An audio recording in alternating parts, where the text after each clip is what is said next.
consigo falar a respeito de outra coisa. Eu vim aqui na frente, mais uma vez, ministrar a respeito de finanças, a respeito do dinheiro, que é algo que eu acredito que ainda não, na igreja do Senhor, é algo que ainda não está totalmente definido, porque o dinheiro, por muito tempo, ele foi ou idolatrado ou endemonizado. Ele sempre teve esses dois extremos. Ou era ruim, ou era muito bom. Mas nunca foi encontrado um equilíbrio dentro da palavra, dentro do evangelho. E das últimas vezes que eu ministrei, nossa, estou até um pouco falei, mas sempre tem mais. Sempre tem mais revelação, mais palavra. E uma coisa que eu tava procurando ali, e um cara falou uma palavra no, acho que é hebraico, aramaico, sei lá, desses idiomas doidos aí. Então, uma palavra que se chama Shema, ou Shema, significa declaração, ou repetição.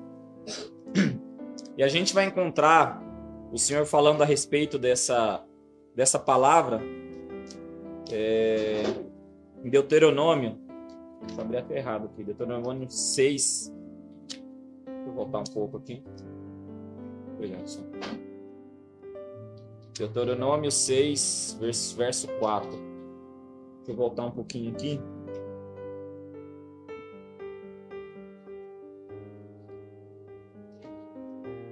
Eu vou abrir aqui pela Bíblia no celular, porque tem uma tradução mais interessante.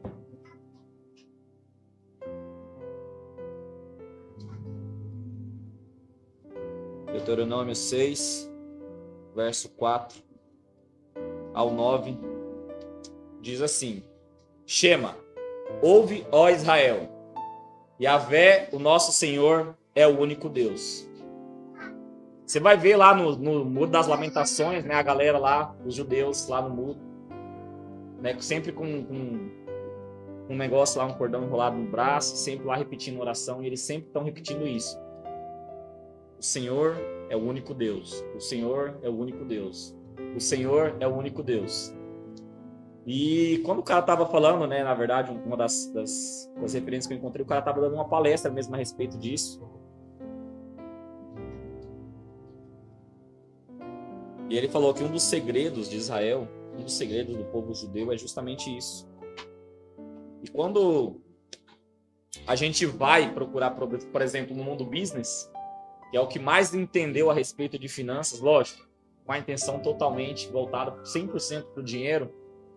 Se você for ler qualquer livro, você vai ver que o livro sempre vai se tratar a respeito de mentalidade. Que você sempre tem que fazer repetição. Shema. Declaração, repetição, declaração, repetição. É isso que faz a nossa mente ser transformada. Só que no mundo corporativo eles fazem o Shema do dinheiro. E na palavra a gente tem a orientação para Deus sempre lembrar que o Senhor é o único Deus. Se a gente for lá para Mateus, se eu não me engano,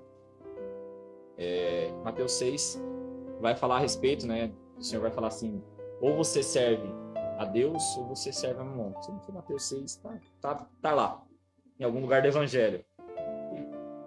Então a gente vai ver que o Senhor atribuindo, né, dois senhorios, dois senhores, dois deuses, vamos assim dizer. Se você vê aqui, o Senhor é o único Deus. Então, como Jesus só veio para elucidar a lei, ele estava fazendo uma das menções a respeito disso. Lembra, Israel, quando lá atrás, quando foi estabelecido a lei, veio um mandamento para você dizer: somente o Senhor é o único Deus? É a respeito disso que eu estou falando. É para você não se esquecer que Shema, só o Senhor é Deus. Então era Jesus mais uma vez repetindo: só o Senhor é Deus, não se esqueça disso. Porque vai vir outros deuses, vai vir o dinheiro, vai vir as riquezas, vai vir um monte de outra coisa. Mas lembre-se, somente o Senhor é Deus. Vou continuar lendo aqui no Deuteronômio. Amarás o Senhor teu Deus com todo o coração, com toda a tua alma e com todas as tuas forças. Que todas essas palavras que hoje te ordeno estejam em teu coração. Tu as ensinarás com zelo e perseverança a teus filhos. Conservarás sobre as escrituras quando estiveres sentado em tua casa, quando estiveres andando pelo caminho, ao deitares e ao te levantares. Também atarás essa palavra como um sinal à tua mão em teu braço, e aprenderás à tua testa como tefilim, filactérios. Tu escreverás as palavras do Senhor nos umbrais da tua casa e em teus portões. Então o Senhor está dando aqui várias instruções para que em momento nenhum o povo se esquecesse da palavra. Então todo esse pedaço aqui do verso 4 ao verso 9 é o shema do Senhor. A gente tem a frase, somente o Senhor é Deus, dependendo da tradução aí.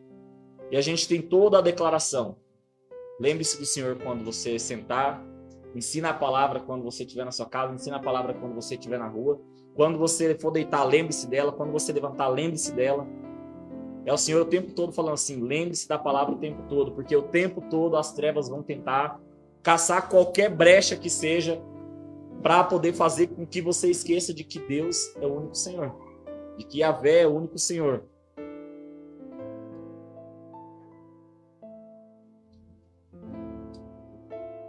Então, mediante isso, eu vou continuar um pouco aqui mais, vocês vão provavelmente entender o que eu quis dizer com essa questão do shema.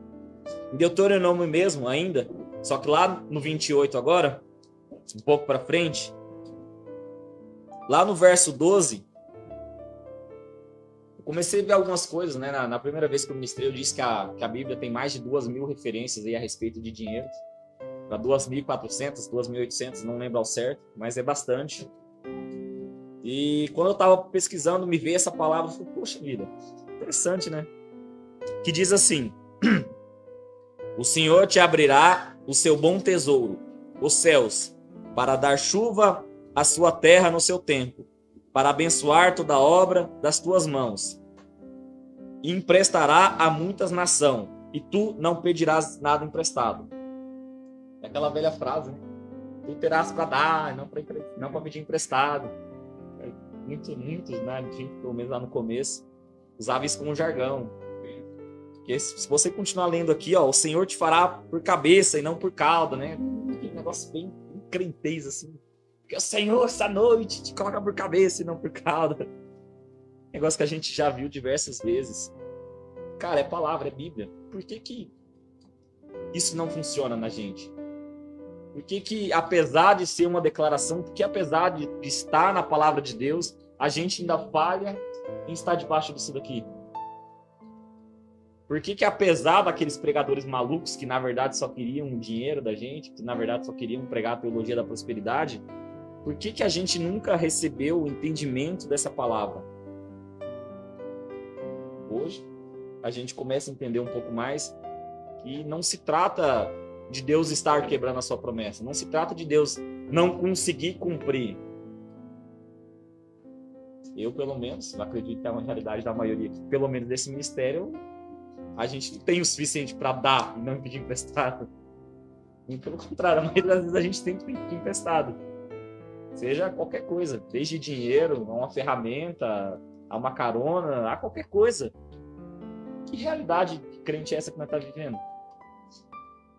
E a gente só pede emprestado, a gente nunca tem para poder oferecer para o próximo. Mas vamos continuar um pouquinho aqui. Eu vou lá. Vou lá para Mateus agora.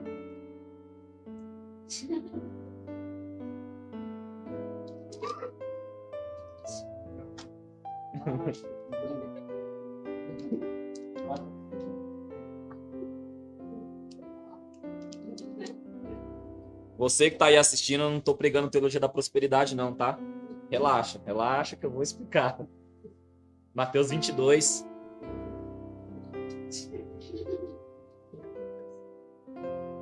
Mateus 22, do 36.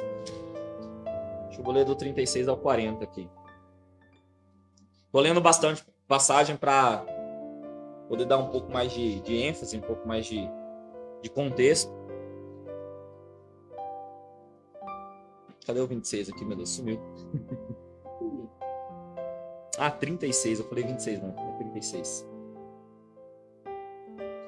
Mestre, qual é o grande mandamento da lei? Respondeu-lhe Jesus: Tu amarás o Senhor teu Deus de todo o teu coração. Parece que a gente acabou de ler isso em Deuteronômio. E de toda a tua alma e de toda a tua mente. Este é o primeiro grande mandamento. E o segundo é semelhante a este: Tu amarás o teu próximo como a ti mesmo. Destes dois mandamentos dependem toda a lei e os profetas. Então aqui a gente já começa a entender um pouco mais o porquê que às vezes as leis e as bênçãos, né, as promessas do Senhor não recaem sobre nós. Porque às vezes a gente falha nisso daqui. Não tem como a gente falar que ama o nosso próximo, não amar a Deus, e não tem como amar a Deus e amar o próximo. Um depende do outro. Ou você faz os dois ou não faz nenhum. Isso, diga-se de passagem, que é uma coisa muito difícil. Amar o próximo principalmente, às vezes o próximo dificulta bastante a gente amar ele. Às vezes a gente é mais fácil amar a Deus, né, dizer pelo menos que ama a Deus, do que o próximo. Ainda mais se for o próximo com aquele vizinho que sempre persegue a gente. Se o próximo é aquele patrão endemoniado, que nem diz o pastor no culto passado, ele citou a respeito disso. Então, deixa essa base aí, não se esqueça disso. Então, vou entrar aqui um pouco mais no tema que eu gostaria de falar. Então, finanças. Eu comecei a me perguntar, mas Deus, se o Senhor disse para mim, né, aqui na sua palavra, que a gente vai ter para dar emprestado, que a gente não vai pedir emprestado, o Senhor tem tanta referência, né? O Senhor já me fez pregar 2 vezes a respeito de dinheiro. Eu falei, tá, mas para que serve o dinheiro? Para quê? É legal ter dinheiro, pô, é bom demais. A Bíblia vai dizer também que você comerá o melhor dessa terra, né? Essas coisas assim maravilhosas que a gente já sabe. Você tá, mas eu sei que não é só isso. Qual é o propósito das riquezas? Quando a gente olha na palavra, se eu não me engano, deixa eu dar uma olhada aqui se é essa referência. Está em Mateus também. Vou ficar bastante em Mateus hoje. Deixa eu só dar uma olhada para ver se é isso daqui, tá? Isso mesmo. Em Mateus 6,19 diz assim: Não ajunteis para vós tesouro na terra, onde a traça e a ferrugem os corrói, e onde os ladrões arrombam e roubam. Mas ajuntai para vós tesouros no céu, onde nem a traça nem a ferrugem corroem, e onde nem ladrões e nem ferrugem, nem a ferrugem corrói e nem ladrões arrombam ou roubam. Aí foi, pá, muito legal, muito bom. Então, se não é para juntar dinheiro na terra e para juntar tesouro no céu, como é que eu faço isso? Como é que se ajunta tesouros no céu? E aqui parece que Jesus está pregando contra a riqueza, né? Cara, não procura riquezas. Mas, na verdade, o que Jesus está falando aqui, nesse não ajunteis, em outras traduções vai falar não acumuleis. Esse não acumuleis vai fazer menção a respeito da avareza. Que o avarento, existe uma frase por aí, não sei de onde que veio essa frase, que diz que o avarento não tem as coisas que tem o avarento, né? As coisas que o possuem. Então é a respeito disso que Jesus está falando. No ajuntar é aquele tipo de pessoa, como a própria Bíblia diz, a respeito do rico tolo. Ele vai lá, teve uma colheita gigantesca. O cara teve uma colheita ainda mais, porque a riqueza naquele tempo era medida, né, a respeito de colheita, a respeito de gado, tecido. Era dessa forma que era medida as riquezas. Então esse cara, ele teve uma colheita acima do que ele teria. Então ele olhou e falou, cara, eu não tenho onde guardar tudo isso não. Aí ele olhou para o celeiro dele e falou, bom, já sei, vou derrubar, vou fazer um maior, e a hora que eu guardar tudo isso, eu vou falar para minha alma, pô, descansa. Fica sossegado agora, porque você já tem o suficiente para você aposentar. E você vai ficar aqui de boa, vamos passear na praia, vamos descer para o Guarujá no final do ano, vamos ir para Bariloche, vamos viajar, vamos ficar sossegados, mas tá de boa. Não, de boa. O cara fala, pô, Deus me abençoa demais. Olha o tanto de riqueza que eu tenho agora para ficar sossegado. Aí ele fala, tolo, ainda essa noite pedirão a tua alma. Isso é engraçado que você vê que a Bíblia não vai condenar o que ele já tinha. A Bíblia não vai falar mal dos celeiros que ele já tinha cheio. O problema foi ele ter derrubado para armazenar o que ele colheu a mais. Então o problema não é ajuntar, ter reservas. Porque a Bíblia não vai dizer, pessoal, viva na miséria, viva com R$1 na conta, negativo, não acumula dinheiro não. Se você quiser ter essa filosofia também, pode jogar o dinheiro tudo na minha conta, viu? Na conta do pastor. Não, se você é dessa filosofia que não pode juntar dinheiro, se você é dessa filosofia...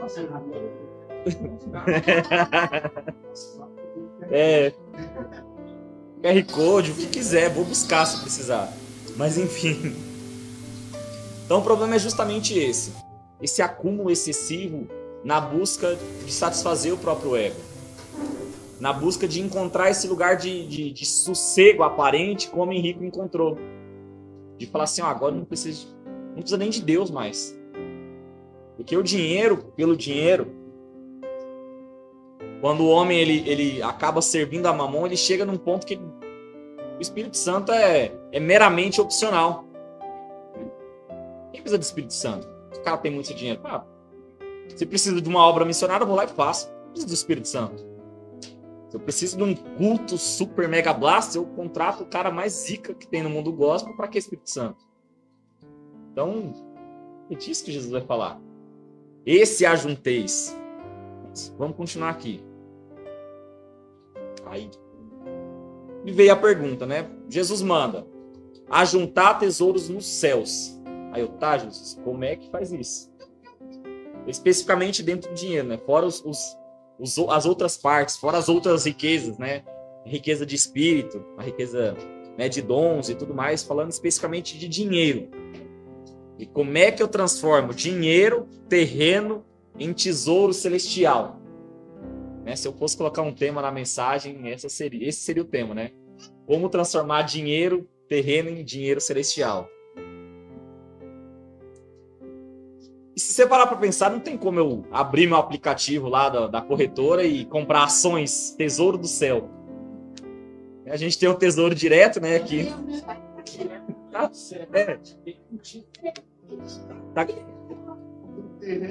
Comprar, não. Pior que já venderam. Já venderam o terreno no céu, já, mas né, não na bolsa. Então não tem como eu ir lá comprar ações, né? Igual eu compro ações da Petrobras, comprar ações do céu, ações do paraíso, galardão. Tem ação. É perigoso. R$1.000 cada ação, né? Cada papel.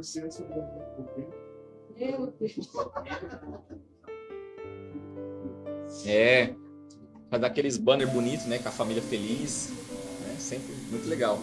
Então, me veio essa pergunta. Eu falei, tá, Deus, pra quê? Porque se o Senhor tá me levando a falar a respeito disso no público para todo mundo, o Senhor tem falado, já falou diversas vezes para nós que o Senhor entregaria muitas riquezas na mão do Essência.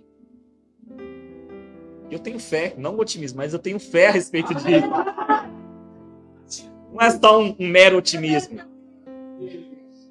Eu tenho essa plena convicção de que o Essência vai ser um ministério financeiramente rico. Vamos ser espiritualmente ricos, vamos ter, né, dons espirituais em abundância, vamos, mas financeiramente falando, nós vamos ser ricos. A gente vai entrar nesse lugar de Deuteronômio para ter o suficiente para dar, para chegar em outro ministério que, assim como a gente hoje passa dificuldade, poder ir lá ajudar, sem querer um centavo em troca. Eles falam assim, ó, o Senhor me trouxe aqui. E não para falar assim, ó, eu sou zica, vem cá, dá o cheque. Não, o lugar que Deus vai levar o Essência na questão financeira é para isso, é para um dia a gente estar aqui e o Espírito Santo fala assim, ó, vai lá na rua tal, tem um pastor fulano, ele tá passando por isso, isso e isso, dá tanto para ele. Vai ser isso. Esse vai ser o lugar que a essência vai entrar. Vai, coloca o endereço aí na transmissão.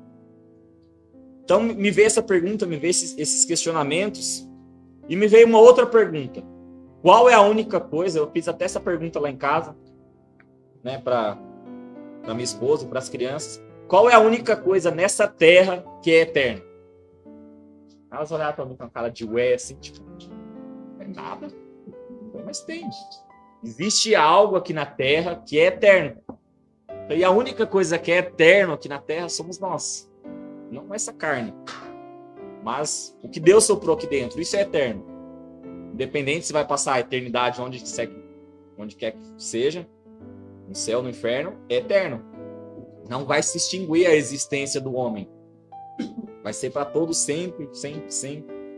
E quando eu perguntei a respeito de eternidade, eu quase que dei um nó na minha cabeça, na cabeça delas, né? Porque quando você pensa na questão eternidade, a gente está condicionado a sempre buscar uma questão temporal.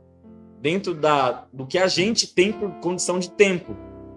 E a eternidade, ela vai muito além disso. E tentar descrever a eternidade, falar, é uma coisa que nunca acaba, é pouco, né? Parece que tão mínimo falar que a eternidade é um negócio que não acaba. É justamente por isso que a gente não consegue mensurar a eternidade por si só. Só Deus consegue. A gente vai descobrir isso lá agora. Então, a resposta para a minha pergunta veio. A única coisa que é eterno somos nós. Então, se a única coisa que é eterno somos nós, a única forma de transformar dinheiro terreno em eterno é investir no próximo. Já que eu não tenho o tesouro direto do céu, ações do paraíso, é investir no meu irmão. É o único jeito. E parece que uma resposta tão óbvia, mas quando eu ouvi isso, eu falei, cara, é tão óbvio. Por que a gente... Às vezes a gente é tão mesquinho, é tão avarento de ver o próximo passando por uma necessidade, e quando, na verdade, a maneira de juntar tesouros nos céus é investir no próximo. E não fazer isso que entregar, por exemplo, eu entrego o dinheiro pro Lê, mas meu coração, tipo, nossa, tem que testar. O coração foi junto com o dinheiro. Mas é com a intenção correta de saber que você está entregando um dinheiro físico, mas você está investindo na eternidade. E eu não estou dizendo com isso também que você vai pegar todo o dinheiro que você tem e sair entregando na rua aí para qualquer pessoa, na tentativa de comprar um terreno no céu também não. Tudo tem uma questão de ouvir e corresponder com o Senhor. Porque da mesma forma que eu acredito que o Senhor vai nos guiar, né, guiar o ministério em si para investir em vidas, em outros ministérios, da mesma forma o Senhor vai nos guiar para não investir. E falar assim, ó, para esse aqui você não vai entregar não. Para esse ministério aqui, eu sei que vocês gostam, é amigo de vocês, mas não entrega, porque eu estou trabalhando com eles. Então é para esse lugar que a gente vai ser conduzido. Para saber quando entregar e quando não entregar. Porque a gente vai estar tão debaixo da autoridade do Senhor, tão debaixo, tão alinhado com a expectativa do Senhor para nós, que a gente vai estar o tempo todo ouvindo Ele nos mínimos detalhes. E não vai ser o nosso coração enganoso que vai fazer a gente fazer filantropia à toa sem um propósito. Porque se fosse filantropia por filantropia, os maiores milionários do mundo, eles têm mansões no céu. Porque grande parte, se não for a totalidade, mas a grande parte dos milionários do mundo, se você for ler a respeito deles, uma coisa que eles vão dizer muito é faça filantropia. Porque o que você dá para o universo te retribui. Você vai ler muito isso nos livros. Que eles falam justamente isso. E é uma coisa que eles entenderam no conceito errado e a gente não. O que eles atribuem ao universo nada mais é do que a Deus. Então, pegando isso, né, como princípio, entendendo que apenas investindo no próximo é a maneira que nós encontraremos as riquezas eternas, nós vamos começar, né, a ter os nossos olhos abertos, nosso conhecimento, nosso entendimento, na verdade, vai começar a ser aberto a respeito disso. Então, respondida essa pergunta, né? Eu vou continuar falando aqui algumas coisas a respeito do que a Bíblia diz a respeito das finanças. Como eu disse aqui em Mateus 6,19, o Senhor vai falar, né, de não ajuntar tesouros na terra.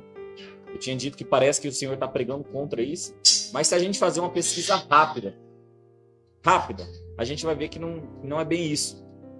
Lá em Salmo 62, não precisa nem abrir, no Salmo 62, no verso 10, na parte B, o salmista vai dizer assim, ó, se as suas riquezas aumentam, ou se suas riquezas aumentarem, depende da tradução, não ponham nelas o coração.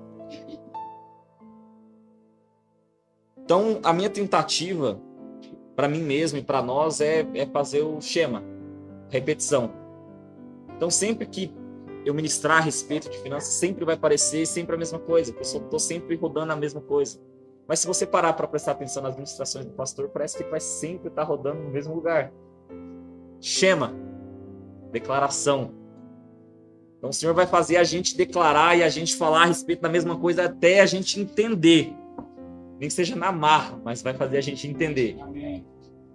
Então é por isso que quando eu fui pesquisar a respeito, eu falei, pô Deus, mas eu vou falar a respeito de finanças de novo.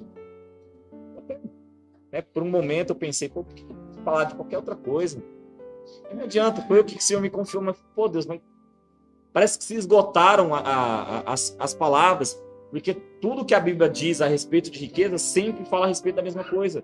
Como acabei de ler nos Salmos, que é uma referência que eu não usei nas últimas vezes. Sempre vai falar a respeito de riqueza e de coração. Riqueza e coração. Que na última vez que eu ministrei, em 1 Timóteo 6,10, vai falar que o amor ao dinheiro é raiz de todos os males. Fala a respeito do coração. Que é onde você coloca o seu coração. Também tem aquela questão, onde está o seu tesouro, ali estará seu coração. Então a Bíblia sempre vai fazer, cara, riquezas e coração não podem se misturar.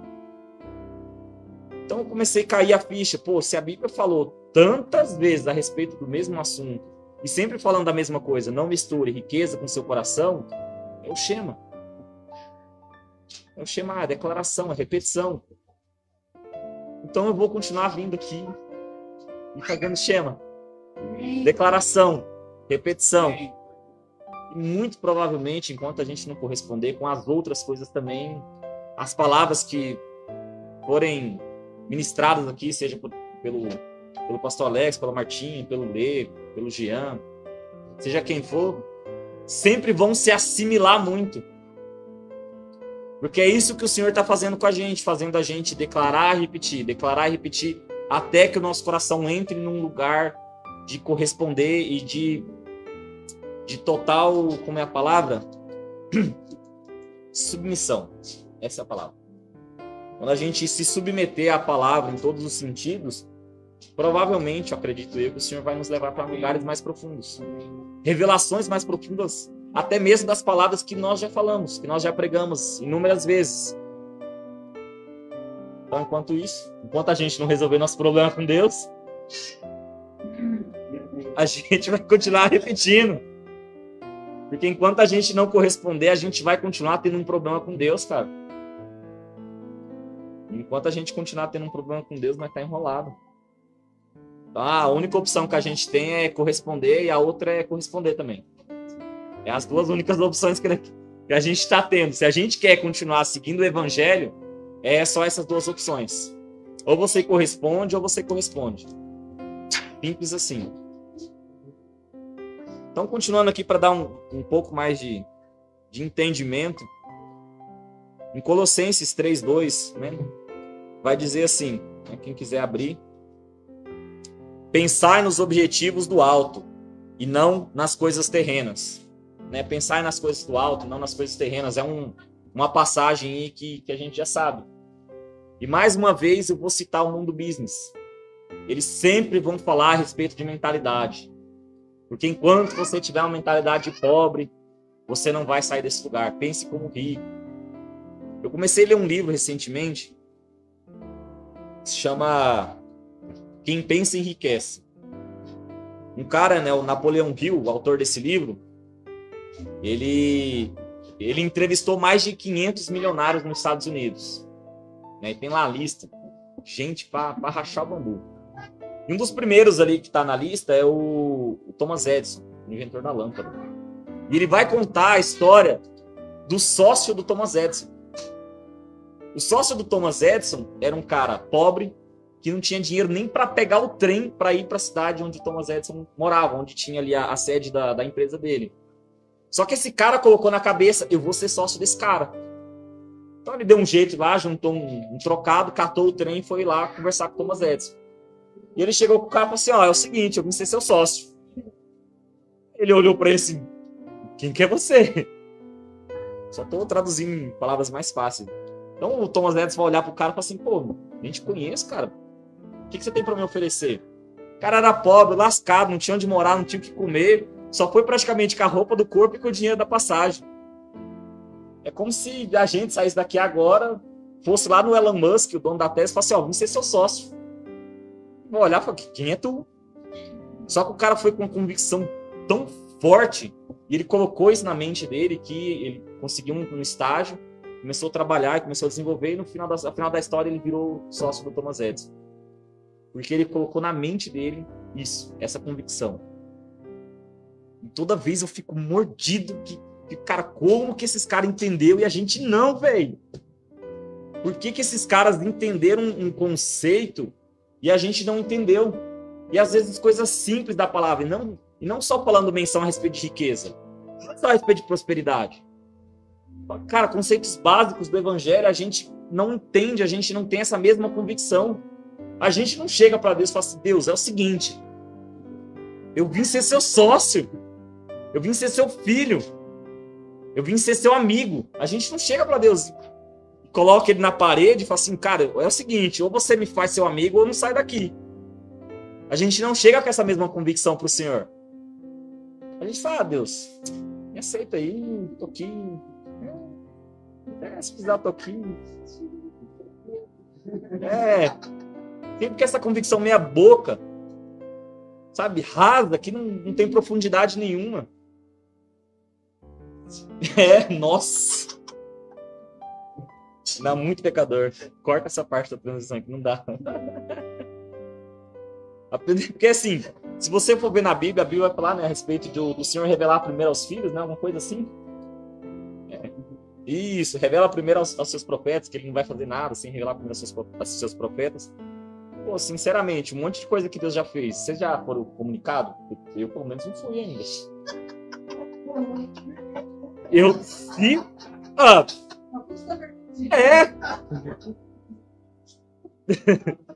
E assim, a gente sabe que o Senhor vai fazer muitas coisas. Pô, e se a gente, às vezes, tá descobrindo conforme tá acontecendo, se a gente tá reagindo às coisas que Deus tá fazendo, e a gente não sabia de antemão, tem alguma coisa errada. Então é essa convicção que eu gostaria de ter. E é essa convicção que eu gostaria de transmitir para vocês de alguma forma. Deus, eu vim ser seu sócio. E eu só saio daqui a hora que eu virar seu sócio, a hora que eu ser seu amigo. Então, ou o Senhor me conta o que o Senhor vai fazer, ou eu vou ficar aqui prostrado na sua presença até o Senhor me falar. Até que o Senhor venha. Eu vou me regaçar aqui na sua presença, nem que eu morra, mas eu vou estar aqui.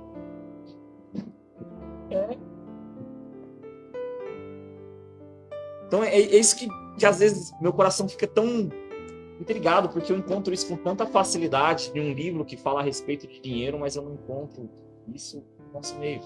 Não no nosso meio essência, no nosso meio os crentes. Essa mesma convicção para tudo. Porque se eu for procurar, é fácil até encontrar essa convicção para os crentes que querem dinheiro. Dinheiro pelo dinheiro.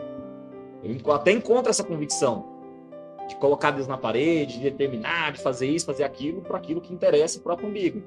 Seja a respeito de dinheiro, seja a respeito dos dons. Então, até encontro essa convicção, só que sempre com o conceito errado, sempre com um propósito errado, sempre com a intenção errada. E nunca com a intenção de virar sócio de Deus. Eu tô revoltado essa semana. Eu tô indignado, eu tô em choque essa semana, cara. A gente entrou nesse lugar, Deus chamou a gente para ser sócio, a gente fala, não. Eu prefiro ser sócio do Thomas Edison, mas o senhor... O que você tem para me oferecer? É.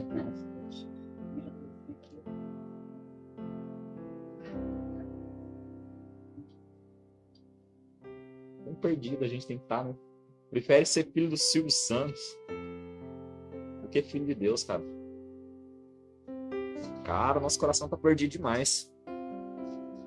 E quando eu vi isso, eu tava vendo, o Subirá falou uma coisa muito interessante. Eu só parafraseei o que ele disse. Né? Na física, né? Nosso amigo Lê aqui que gosta bastante disso. A gente observa algo que se chama centro de gravidade.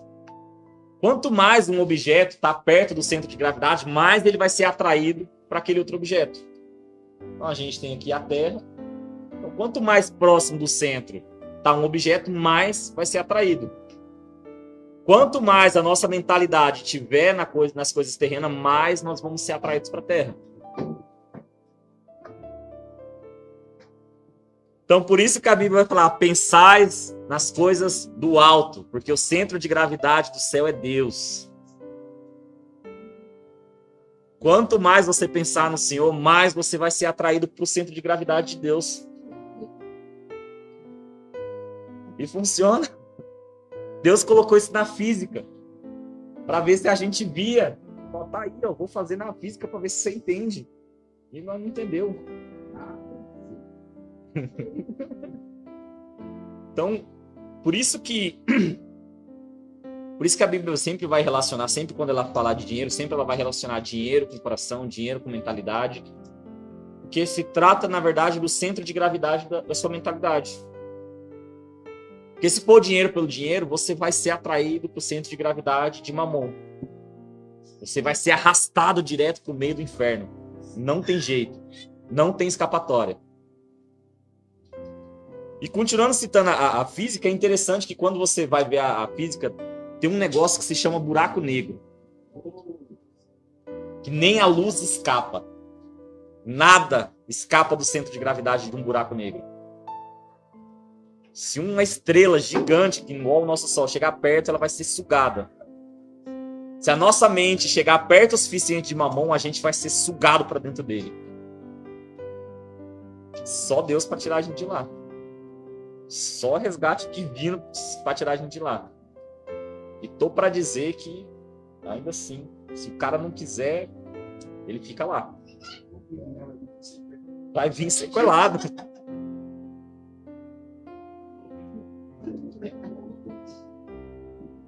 Então, quando eu parei para pensar nisso, a hora que o Subirá me falou isso, eu parafraseei em cima disso, a respeito do centro de gravidade, que a física vai falar para esse velho do céu. O que tem sido o centro de gravidade da minha mente, do meu coração?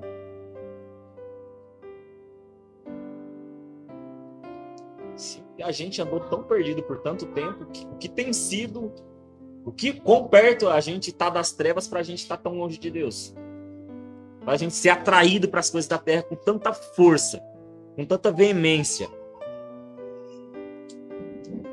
Por isso que eu estou em crise essa semana. É por isso que eu tô assim, tô maluco. É. Por isso que eu tô maluco. Quando eu ministrei isso, né? Não isso exatamente, mas quando eu falei algo semelhante a isso lá em casa, a única coisa que eu consegui fazer depois foi ir pro quarto e chorar, porque Deus.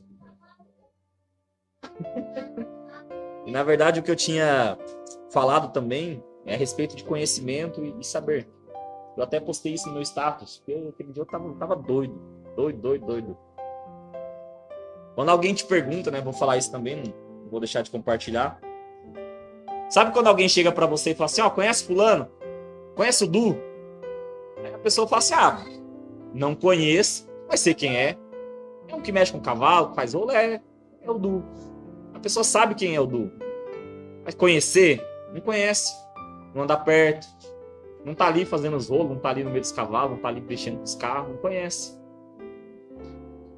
Aí eu me perguntei o seguinte, eu sei quem Deus é, ou conheço, na verdade? Conhecimento fala a respeito de relacionamento, de estar perto, de estar junto. Saber quem é uma informação. A gente sabe quem Deus é através da palavra. Nós vamos ver os atributos de Deus, como Deus age, como Deus pensa, o que Deus tem de projeto para o futuro.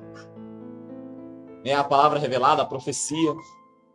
O que vai acontecer depois que a gente morrer?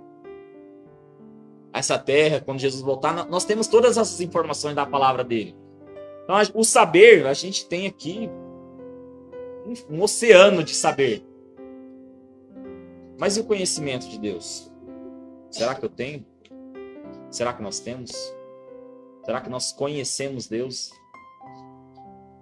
Não adianta de nada eu ler isso daqui de capa a capa, só por saber. Tem um monte aí, o amigo do Lê, o Karnal, né? O Lê Karnal, ele conhece isso daqui de capa a capa. Virou seu amigo.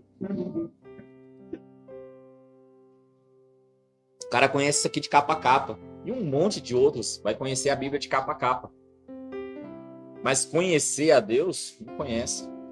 E saber por saber, o cara faz o que ele fez. Distorce, cata a palavra, inventa um monte de coisa. E se o cara não conhecer a Deus, fala, não, é isso mesmo. Bate palma pro cara. Porque o cara catou a Bíblia e ainda jogou na conta de Deus. E se a gente não conhece Deus... Porque se a gente entra num lugar de conhecer a Deus, às vezes quem vem ministrar aqui pode até falar uma informação que você não sabe. Mas se você conhece a Deus, você vai falar assim, pô, isso aí não tem cara que meu pai fez isso não. Você dá aquela estranhada, né? É igual alguém vir falar assim, ô, o pastor Alex fez isso. E fala assim, pastor Alex... Você dá aquela estranhada, né? Tipo, eu conheço, ele não faria isso. É justamente isso que...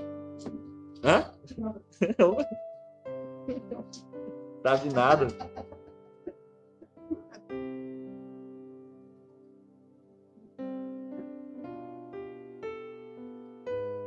Então, no próprio capítulo de Mateus,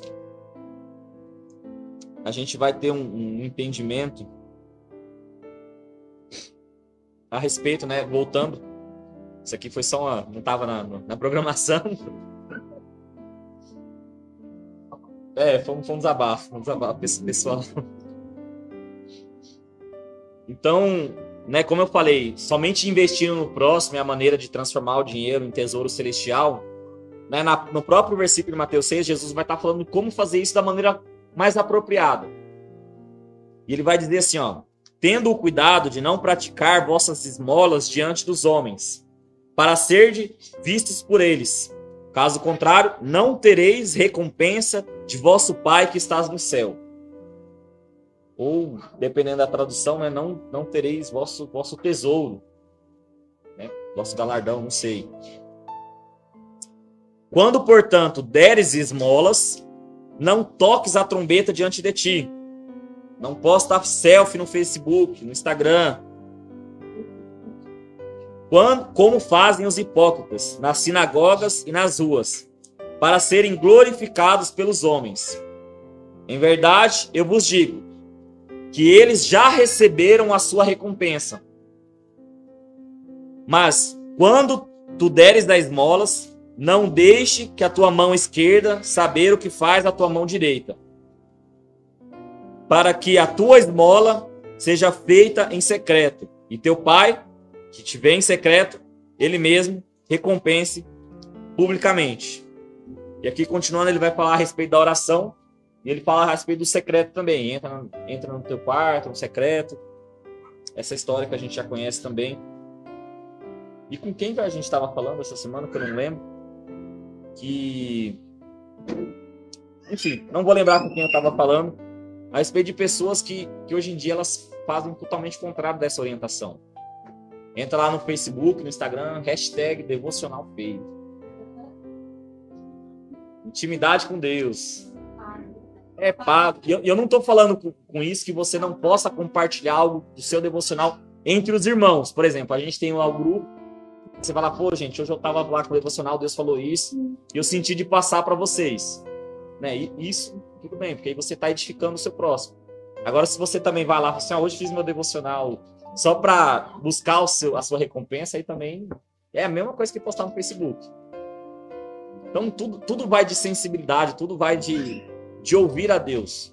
Pô, eu tava no meu momento de oração, Deus me falou alguma coisa, fala, cara, isso daqui, caso com o que a gente tá passando, compartilha. E às vezes você nem precisa falar que você tava no devocional. Fala assim, Deus falou isso aqui comigo, vai lá e posta. Posta no grupo, no Instagram, no Facebook. Mas não precisa postar foto lá, ajoelhado. Fazer esse merchan, tempo com Deus. Cara. A internet é complicado. Faz cara de espiritual, né? Faz cara de crente, velho. Em complemento a isso de Mateus, dessa orientação no respeito que Jesus está dando, qual é a maneira apropriada de abençoar o seu próximo, né? Transformando assim, então, a riqueza em tesouro celestial. Lá em Provérbios 19, 17, não precisa nem abrir, eu anotei aqui, vai dizer assim, quem se compadece dos pobres, ao Senhor empresta. Então a gente vai ter isso lá em Mateus. E aqui Jesus empresta para Deus. E isso aqui é um crédito com Deus.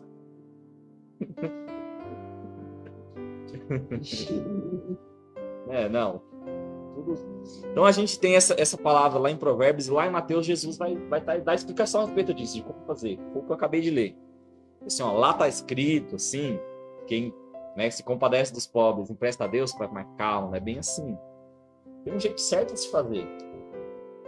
Aí Jesus dá a cartilha aqui, de Mateus 6, do 1 ao 4. Então, cara, não posta no Instagram, não posta no Facebook, não precisa anunciar. É para Deus, cara.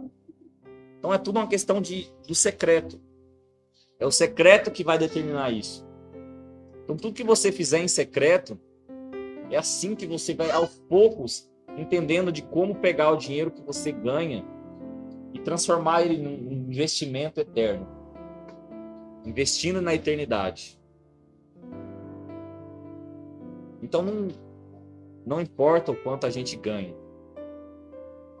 Não importa se você ganha um salário mínimo, ganha 50, 60, 100 mil por mês, tanto faz. Ou não importa se não ganha nada. Porque não faz menção somente a dar esmola por esmola. Porque os apóstolos, que eu não lembro quem que é, se era Pedro e João, que vão na porta do templo, esses dois, o cara vai falar assim, dá dinheiro aí, dá um dinheirinho. Eles viram pro cara e falam assim, não tenho ouro, não tenho prata, mas o que eu tenho, eu te dou. Levanta e anda. Então o fato de eu estar aqui falando a respeito de finanças não significa que é só a respeito de finanças.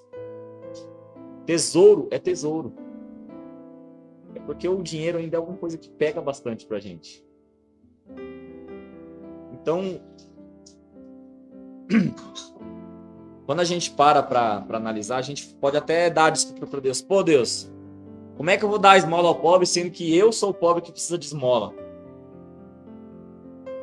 Como que eu vou conseguir investir na eternidade? Como que eu vou conseguir ter tesouros no céu, sendo que nem na terra eu tenho tesouro?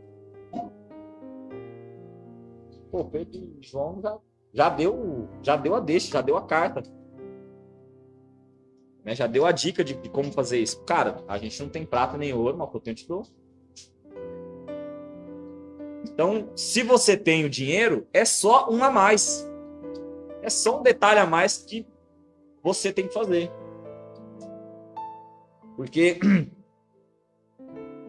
por diversos anos, no começo, do Evangelho, não nosso, a gente nem era nascido. A gente falava na época das indulgências, na Idade Média e tudo mais, o dinheiro era um demônio gigantesco, né? Não que não seja, mas o dinheiro pelo dinheiro, não a potestade por trás dele. Então, eu estava ouvindo a respeito de um movimento, se eu não me engano, um movimento na Europa, não vou lembrar o nome do movimento, é de uma galera inventaram uma seita lá, que para você entrar dentro dessa seita maluca, você tem que se desfazer de tudo que você tem para conseguir seguir. Isso baseado na Bíblia. Os caras falam que a única forma de você seguir Jesus é se desfazendo de tudo. Eles fazem isso baseado naquela passagem que Jesus fala pro jovem rico. Fala, vai, vende tudo que tem, vem e me segue. Na verdade, a intenção ali era outra, mas tudo bem. Então, tinha esse extremo dessa galera que falava assim, cara, você tem que se desfazer de tudo. Aí, alguns anos se passaram, veio o outro extremo, a teologia da prosperidade. Entrega teu carro porque Deus vai te dar 2. Entrega 100 porque Deus vai te dar 1000. Então, parece que ao longo da história a igreja sempre andou nesses dois extremos, sabe? Ou é nada ou é tudo. Nunca entendeu um equilíbrio na palavra de Deus. E é assim que surgem as seitas. Os caras catam um pedacinho e falam assim, não, porque tá na Bíblia. Porque tá na palavra. O cara transforma isso numa coisa, toda uma religião maluca. Então a minha tentativa de vir falar especificamente a respeito de dinheiro é isso. Não que a gente seja uma seita, mas é desfazer conceitos. Mas é desfazer conceitos e dogmas que às vezes estão lá no profundo da nossa mente e a gente não percebe. Porque às vezes vocês ouvem o Jé falando aqui e falam assim, pô, isso aí eu já sei. Sabe? Quem falou que se você não sabe explicar porque você não conhece, você que falou, não? Foi que falou. Se você não sabe explicar porque você não conhece. Então são dogmas e sofismas que estão dentro do profundo da nossa mente que nos impedem de prosperar financeiramente. Porque ou a gente entende que é errado demais, ou a gente entende que Deus tem obrigação e a gente nunca chega no entendimento perfeito do que a palavra diz. Então a minha tentativa de vir aqui fazer o schema financeiro, não existe esse conceito, tá? O schema financeiro, mas eu acabei de inventar, é justamente isso. É para que todos nós, começando de mim, estou aqui falando, comece a mudar esses gatilhos que estão lá no profundo da nossa mentalidade. E a palavra sempre vai dizer a respeito de mentalidade. Né? Não vos conformeis, mas transformai vossa mente. Pensai nas coisas do alto. Então, a palavra o tempo todo está falando a respeito de coração, mentalidade, entrega, busca. Vou pegar o cerne do evangelho, é sempre falando a respeito disso, sempre está apontando para o mesmo alvo.